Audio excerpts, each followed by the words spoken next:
Good morning. It's good to be here. Good to be here with you all. If you're joining online, we're glad that you're here online, worshiping with us. For those who don't know me, my name is Norman, and my family and I have been coming to Mosaic for some time. We call Mosaic our church home, and we're part of the Sunnyside community out in Queens, and it really has been a while. We've been away for a bit, and I don't mean just last week when we didn't have service. If you showed up last week, I'm sorry. Or maybe you just had a great day. I don't know. But not just last week, but the 2 weeks before that, my family was away. My family was away in the Catskills, where we were camping. We love camping. We enjoy that time with one another, with friends. The trip for our family in our family calendar, it's one of the highlights of our summer. And we get away, like we really get away, meaning there's no way that you can contact us, like far, far away. If you wanted to get in touch, there's no cell service. If you wanted to get in touch with us, you would have to drive up to where we are and then see if we're still there. Like that's how you would contact us. You can and join us if you like. I don't know. But when we're out there, we enjoy really good food. We love cooking over a fire. We practice, we spend time in hammocks all day. It's wonderful. We practice being present with each other. Maybe I have stirred some interest in camping. But anyway, it was a really wonderful time away, but it's also good to be back, to be with all of you. Summer is in full swing. We were out in the heat wave. Heat wave seems to have come and hopefully passed for a little bit. Today is a beautiful day.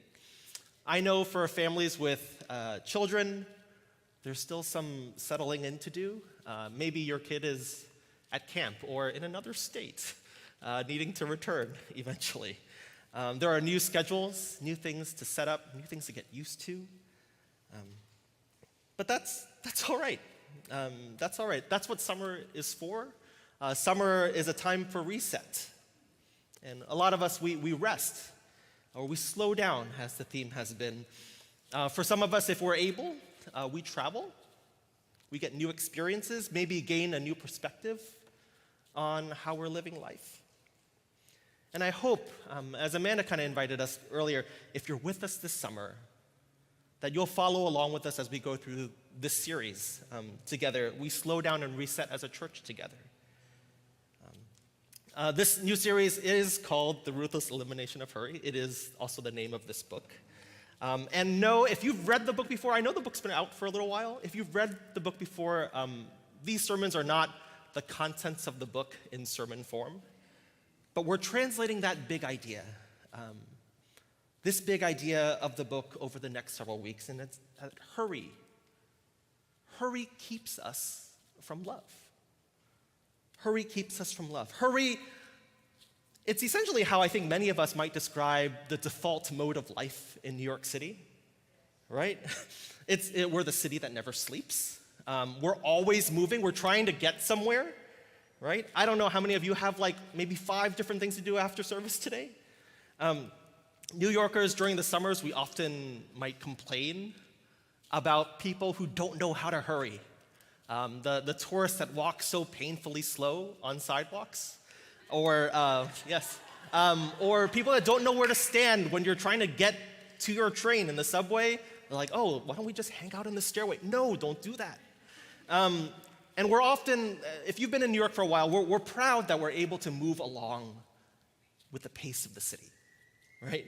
The hustle, the filling of our schedules, we rack up accomplishments, we pursue our careers. Because, as the song goes, if you can make it here, you can make it anywhere.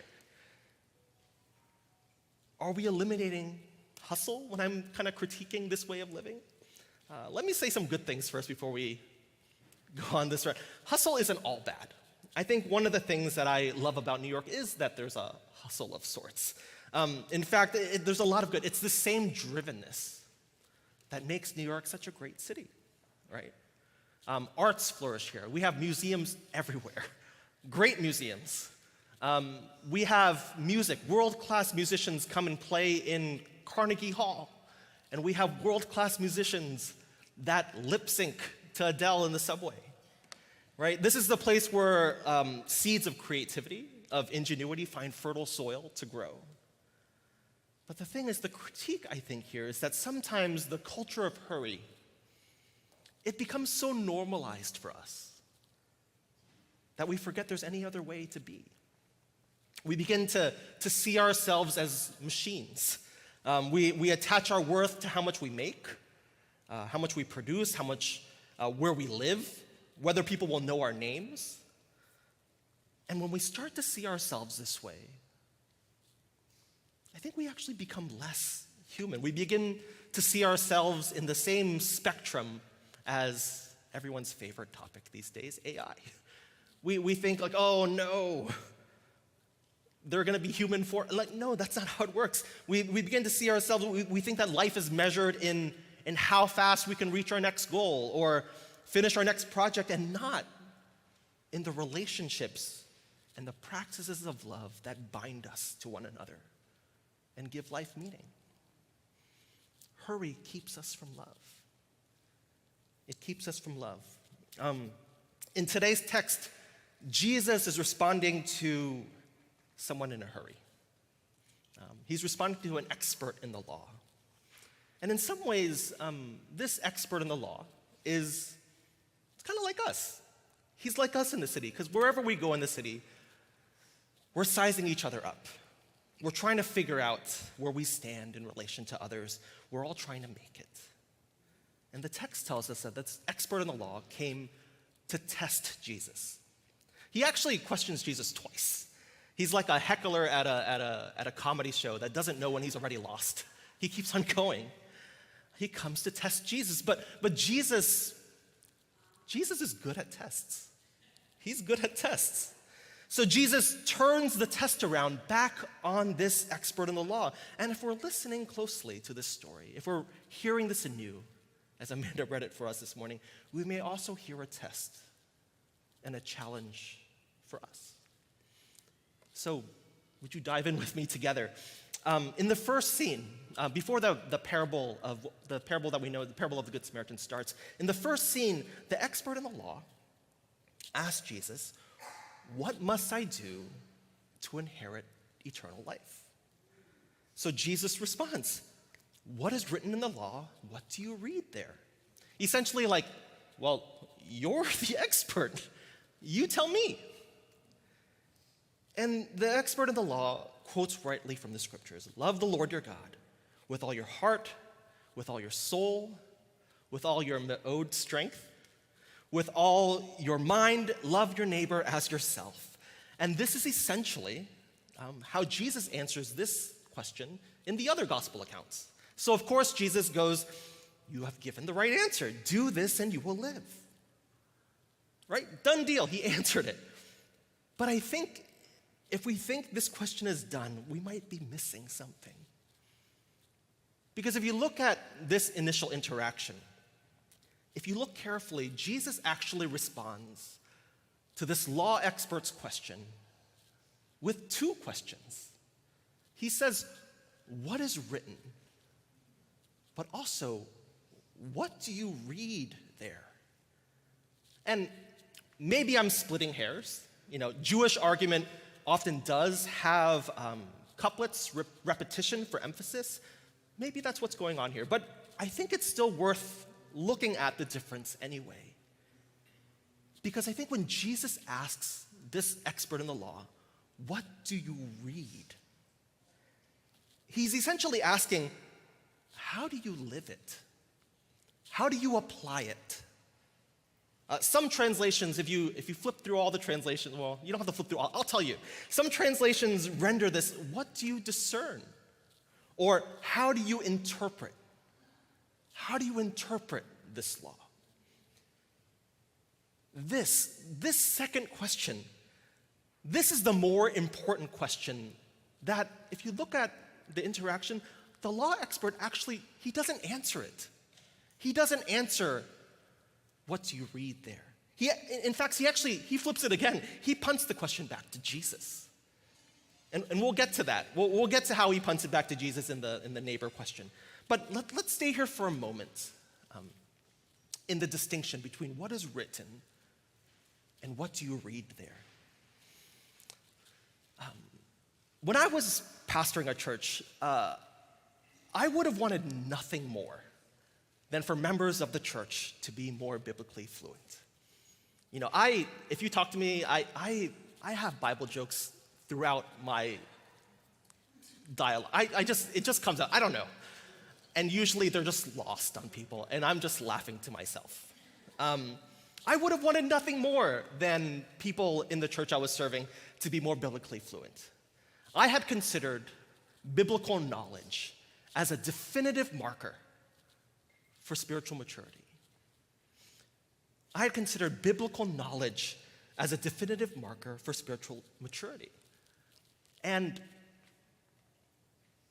I don't believe that anymore. I don't believe that anymore.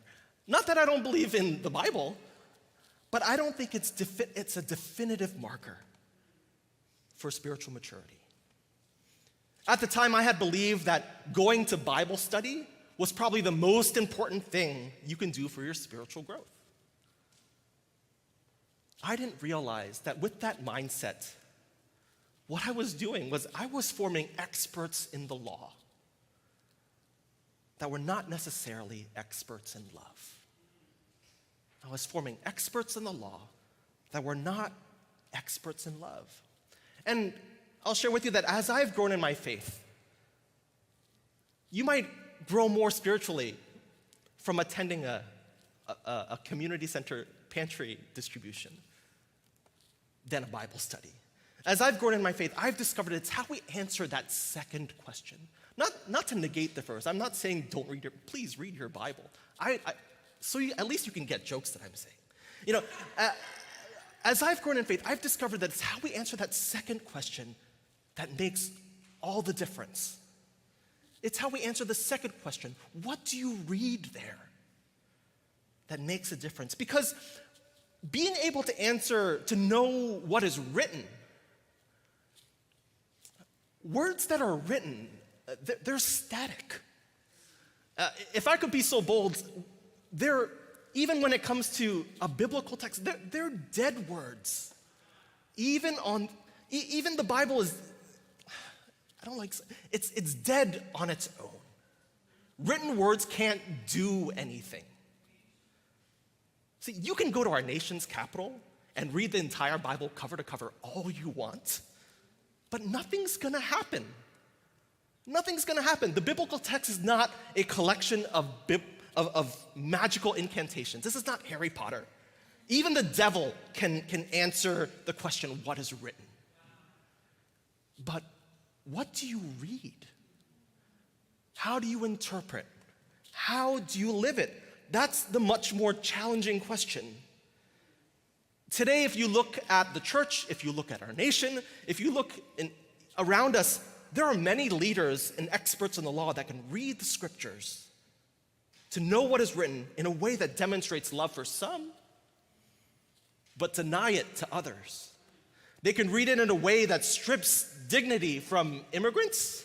They can read it in a way that justifies their neglect for the poor. They can read it in a way that ostracizes people from a different ethnicity or a different legal status. They can read it in a way that excludes people because of their gender or sexuality. They can read it and interpret it almost any which way. But the question that Jesus has for us is, how do you read it? The expert in the law doesn't answer. He punts it back to Jesus. And who is my neighbor? Wanting to justify himself, wanting to vindicate himself. Jesus is good at tests. He steps up with a story. Jesus, I'll summarize here. Jesus tells of a man who gets attacked on a treacherous road. A priest comes by. This is almost the beginning of a joke. The priest comes by, someone who, like the expert in the law, was literate. He knew what was written. But when he saw the man on the road, he kept his distance. He passes by on the other side. Likewise, a Levite gets to that same place in the road. He does the same thing. He doesn't get involved. He also passes by on the other side. Now, let me take a brief aside. If you've encountered this parable before, this is a pretty well-known story. If you've encountered this parable before, I'm aware that there's a popular explanation of the priests and the Levites' behavior that says they did what they did because coming into contact with a dead body or with a potentially dead body could render them ritually impure. They couldn't perform their duties as priests. Levites were also from the tribe where priests come from. There's this popular explanation that says they were essentially following Jewish law. They were allowed to do that. They were supposed to do that. I don't buy that explanation. You can talk to me after if you want to get more. That will turn into a Bible study, and this is a sermon. Whether you buy it or not, I mention this aside because a common consequence of this explanation, it results in this twisted caricature of Jewish faith as just being legalistic and all about following laws. And I find this characterization not only unfair, but also not true. Grace abounds in the Jewish faith as well. Jesus was Jewish, you gotta remember that. One could argue from the law that they actually would have been obligated by the law to help, but they didn't.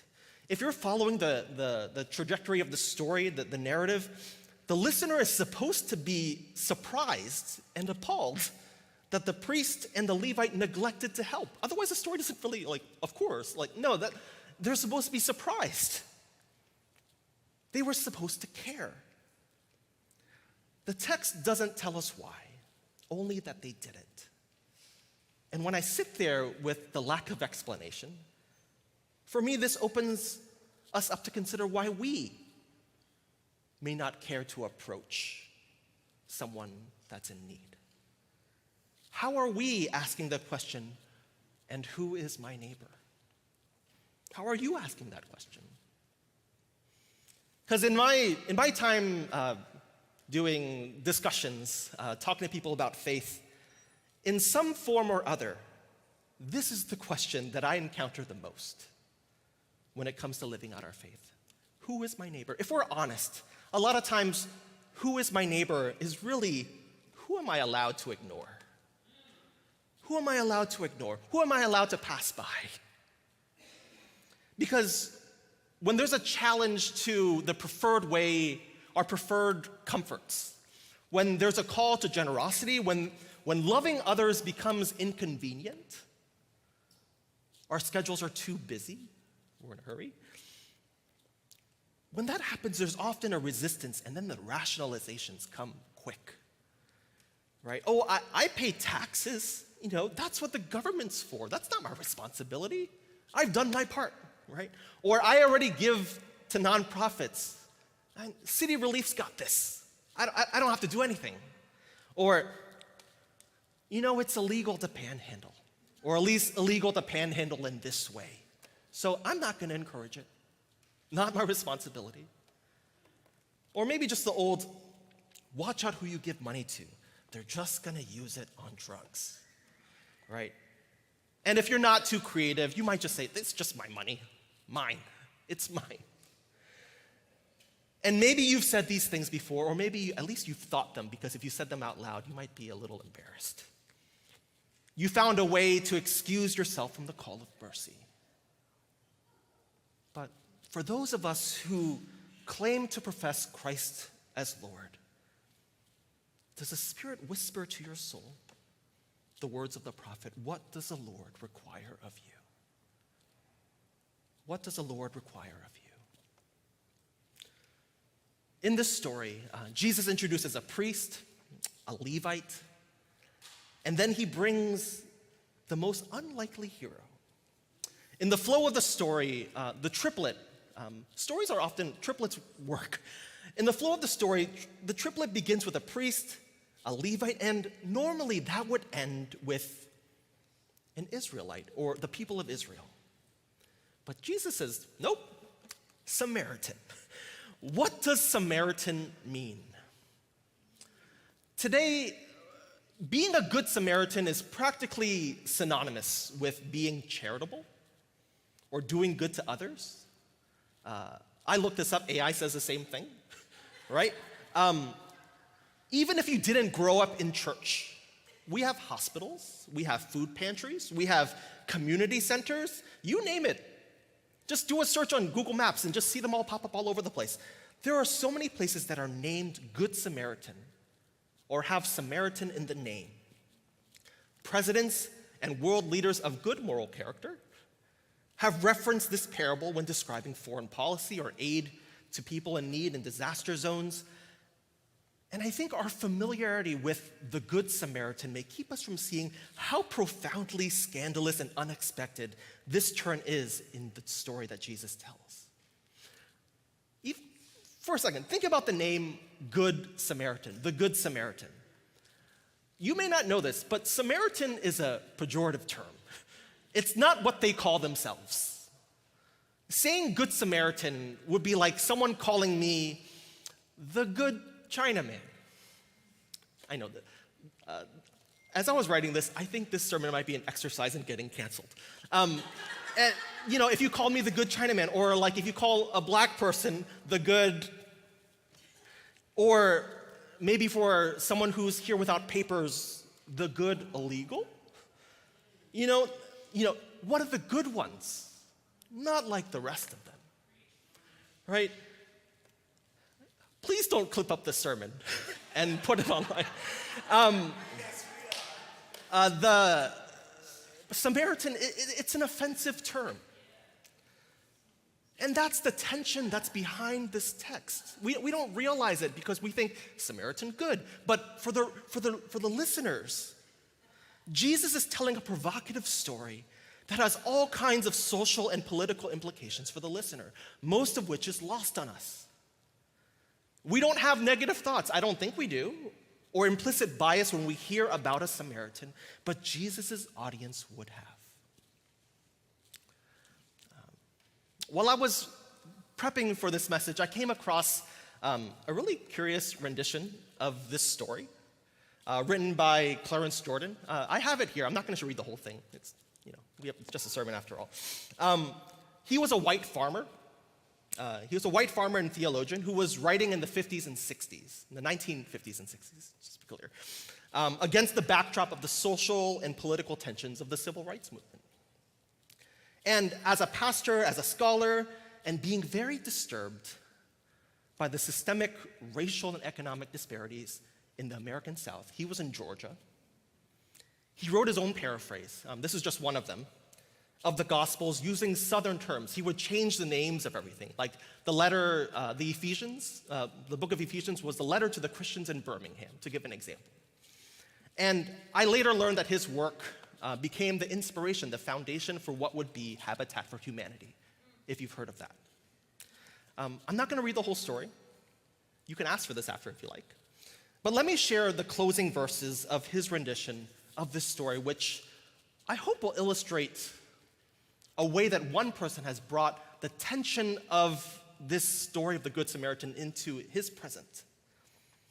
In his context, which was a segregation-comfortable society, the Samaritan in his white-dominant context was a black man. To his listener, a good black man. I'll put up the text, I think, because some of it I can't read out loud. This is an exercise, anyway. I can't read out loud all of it, but in Clarence Jordan's version, which is called the Cotton Patch Gospel, Jesus responds to an adult Bible class teacher. And at the end of the story, after telling the parable, he asks him, "Now, if you had been the man held up by the gangsters, which of these three, the white preacher, that's the priest, the white song leader, which would be the Levite, or the black man, in this case the Samaritan, would you consider to have been your neighbor?" And then the teacher of the adult Bible class said, "Why, of course, the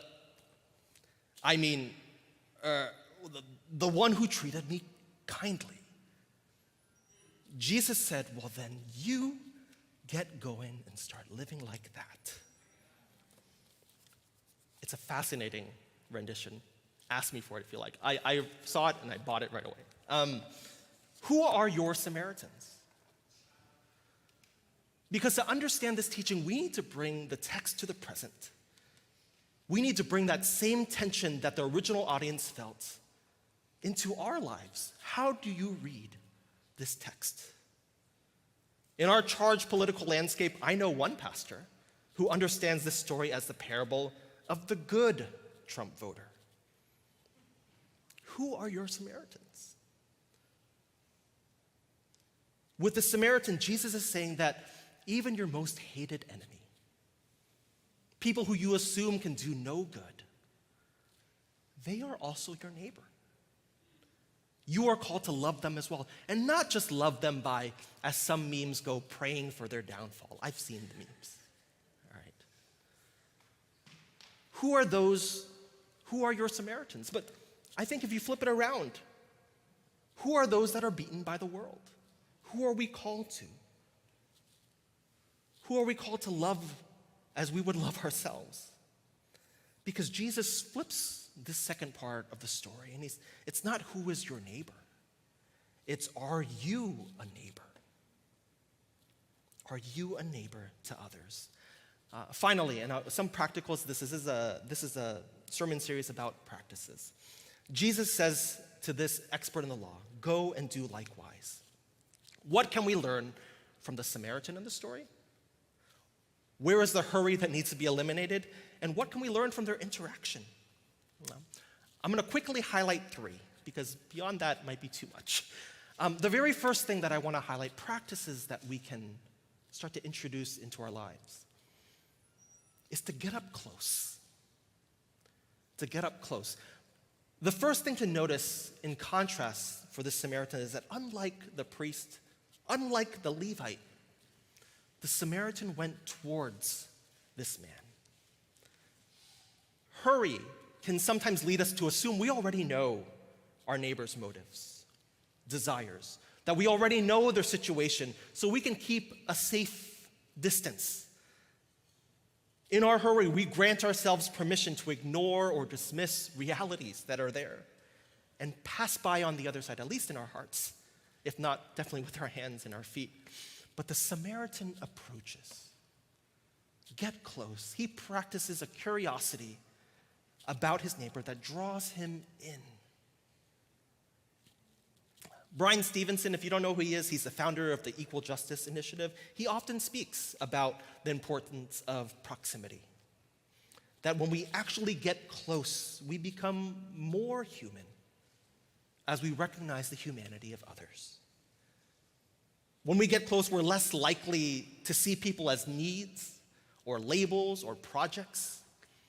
He encourages those that he's speaking to. He speaks often. He encourages us to get close enough to hear their songs, to know their stories, to see them in families. So the first practice that I want to encourage to us as a church to eliminate hurry is to slow down. Don't assume. And be present. Be present. Be close. When I was talking to someone about this sermon, as I was outlining it, he was like, how do elimination of hurry? I have so many things to do. Just one clarification. Eliminating hurry is not doing less. It could be. But it's about being present. Being there to notice one another. Practice curiosity about your neighbor and get close. The second practice out of 3, it's actually really the first practice, but from the other side. Learn to receive help. Learn to receive help, even from your supposed enemies, the Samaritans in your lives. Sometimes the mindset of hurry can make us too proud to receive. Hurry can keep us from seeing our own needs, that we have needs that others can fulfill. Pride can keep us from experiencing love. Can you imagine if the wounded person in this story was like, nope, not from you? For many of us, we never want to be in a situation where we are the ones receiving help, but all of us need one another. We're in a hurry to be on top, so we can't even imagine receiving. I mentioned this second one, just as a quick thing. I mentioned this corollary to the first practice because we're too often willing to take the place of the one giving, but we fail to slow down and realize our own needs. We don't like to be on the receptive end, unless it's like prizes or something. But we don't like being in that posture of need. But if we're going to grow in love, we don't just grow in love for our neighbor, we grow in love with our neighbor. Growing in love with our neighbors is a two-way street. We get close, right? But as we demonstrate our love, we also learn to receive love as well. And finally, as a practical thing for us, practice stretching love. When we look at this parable, if you've seen this, if you've heard a message from here before, we see such an extravagant demonstration of love. This Samaritan shows up. He takes care of every physical ailment. He's transporting this man to safety. He clothes him. He cares for every potential future expense. And I think for most of us, when we see this and this command to go and do likewise, it feels impossible. For some of us, we're like, how? But slow down.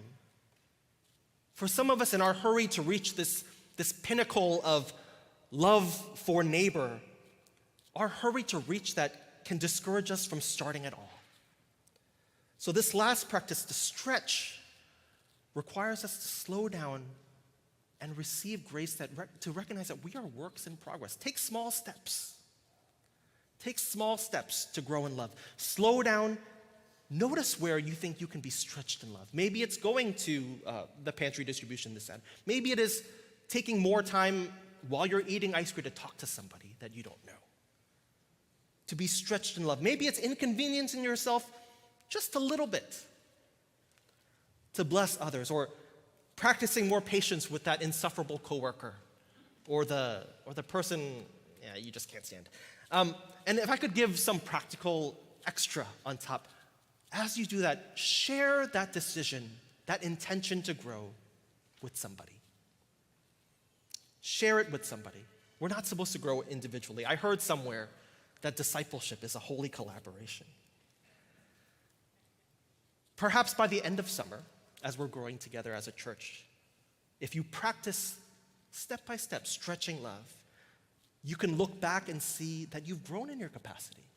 You can look back and see, the Spirit has been working in my life, in the lives of those around me.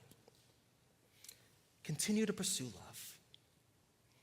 That's the encouragement. Go and do likewise. But it's hard. I think a lot of times the question that we have is like, why do I keep on doing this? Why continue to stretch ourselves? Anyone who has tried to love knows how difficult it is, especially difficult people. So what encouragement, just an encouragement for you as we close. For the Christian, what encouragement do we have? We look to the life of Jesus. We look to the life of Jesus. For Jesus in his own life, he didn't just teach a story like this, he modeled it. This kind of unhurried love. He showed unhurried love to his own people, to Samaritans. If you read the Gospels, he even shows unhurried love to a Roman centurion who would have been his enemy on so many levels. Jesus practiced getting close, being present, seeing people not as projects, seeing us not as projects, but people worthy of his love. It was this kind of love that if you trace Jesus' life, all kinds of people were drawn to him. But it was also this kind of love that challenged the comforts of the powerful. It led him to death on a cross. And I think sometimes that's the fear as we try to practice love. What if it just leads to death? If that was the end of the Christian story, we would have every reason to abandon this pursuit, or love only when it suits us. But the Christian faith proclaims this one truth. It's the core of what we believe, that Jesus rose from the dead. Jesus rose from the dead. It's the core of everything, the foundation of why we live the way that we live. We can continue to love because we know that in the end, death does not have the final say. Jesus rose from the dead. And he taught that those who trust in his way of living, in him, we may die with him. Sure, we'll be pressed on every side, as the Apostle Paul would write, but we shall also rise with him.